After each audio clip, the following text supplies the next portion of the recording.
Aneh, pohon ini tidak pernah jatuh daunnya, walaupun kering sekalipun.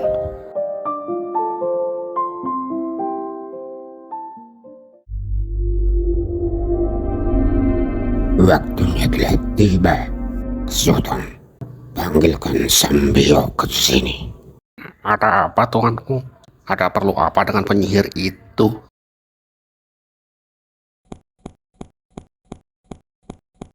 Aku akan menyerang negeri itu, Sultan.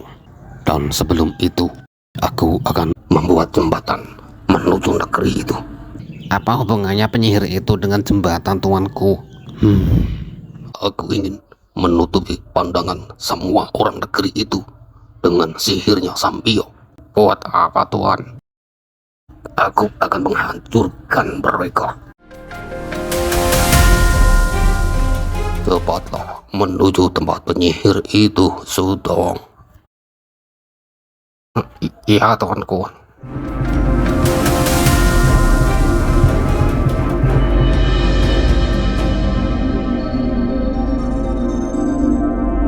Merepotkan saja harus ke tempat seperti ini, angker dan sepi.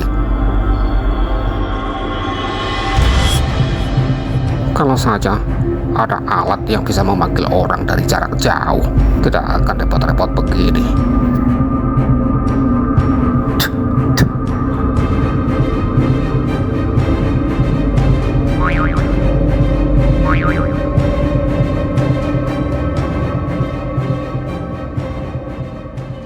Ada apa, tuanku? Kenapa jauh-jauh memanggil aku ke sini, tuanku? Buatlah asap tebal yang menutupi pandangan semua orang negeri itu. Dan hingga tiba waktunya, aku akan menghancurkan negeri itu. Aku harus ke tempat seberang dulu. Kalau dari sini terlalu jauh, tuanku. Lakukan sekarang juga.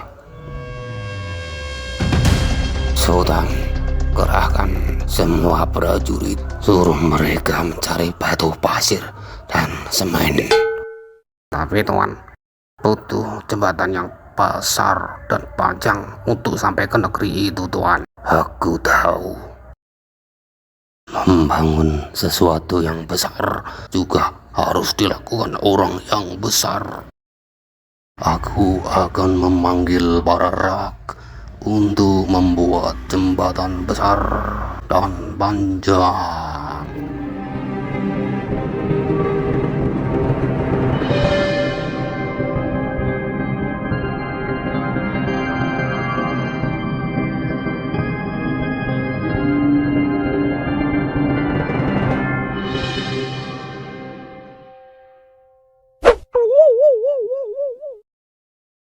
Aneh. Kok ada asap yang tiba-tiba muncul? Aku harus segera melapor kepada raja. Ada apa, Karjo? Kok tergesa-gesa begitu? Tuanku raja, ada asap tebal yang tiba-tiba muncul, tuanku, hingga negeri seberang tidak kelihatan. Baguslah kalau begitu, Karjo. Aku tidak perlu lagi melihat pemandangan yang jelek itu, Karjo. Kamu terlalu parno, Karjo. Jangan khawatir. Semua baik-baik saja. Itu cuma kabut tebal biasa. Karzola, tuanku. Nama saya Karzola. Dan itu bukan kabut, tuan. Itu asap.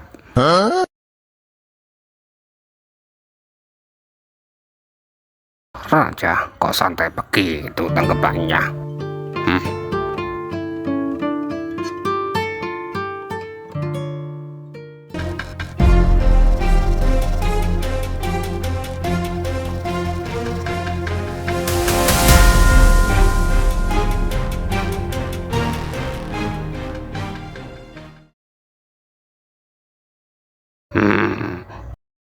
Mungkin ini saja kamu dipakai untuk hal yang benar. Hmm,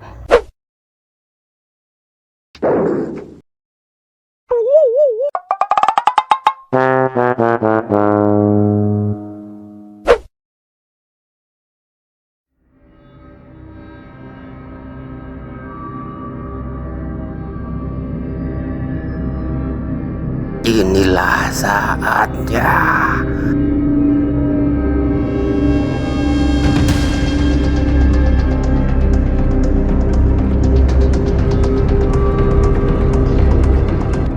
Terimalah kehancuran kalian.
Tuan Raja, kita diserang, Tuan. Kita diserang, Tuan. Kita diserang dengan ribuan pasukan, Tuan. Dan ada dua makhluk yang besar, Tuan. Aku tahu. Jadi, Tuan Raja tahu kalau selama ini negeri kita dalam bahaya.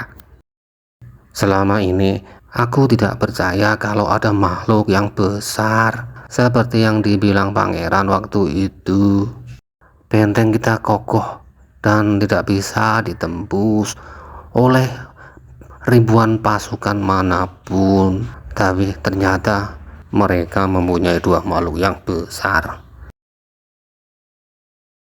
Sekarang di mana pangeran? Aku sudah mengusirnya, Karjo. Kenapa Tuan usir?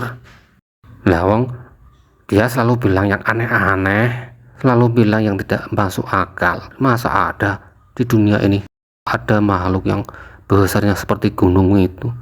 Ya nggak percaya toh. Jadi aku usir dia agar orang-orang tidak panik mendengar hal yang aneh dan belum pasti itu. Aku tidak ingin membuat orang panik. Terus sekarang bagaimana Tuanku Raja? Para menteri dan punggawa juga sudah melarikan diri. Mereka takut dan panik. Mereka tidak menyangka hal ini akan terjadi. Jadi mereka lari. Ya gak apa-apa. Prajurit kita pun hanya sedikit. Itu pun tidak pernah berperang, Tuan. Jadi kamu juga harus pergi, Jola. Tidak, Tuanku. Aku ingin tetap di sini. Aku ingin kamu pergi mencari pangeran, Jola, bukan kabur. Kemana aku harus mencarinya, Tuanku? Ya nggak tahu.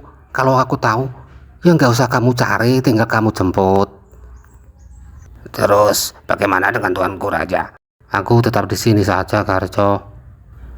Tapi Tuanku, Sudahlah, pergi sana sebelum mereka menyerang dan masuk ke istana ini. Cepat pergi. Iya, Tuanku. Kemana aku harus mencari pangeran? Mana bisa aku melewati ribuan pasukan itu, apalagi dengan dua makhluk besar itu. Hei bocah, kamu mau kemana? Saya ingin melawan mereka, Tuanku. Ya. Kamu itu bocil. Cepat kamu pergi, ikut mengungsi dengan mereka. Mereka tidak mengungsi, mereka kabur.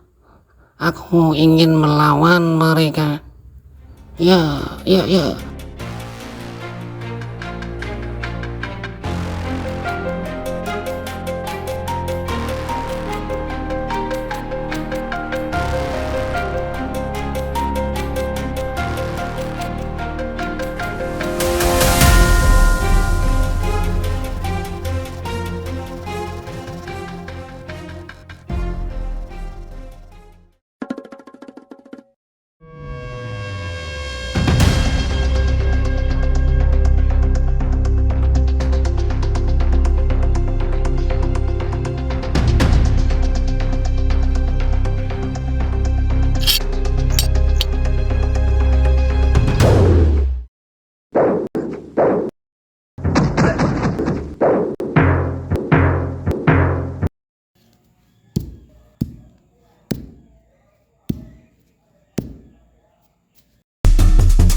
Kirain cuma di mimpi saja. Jatuh beneran.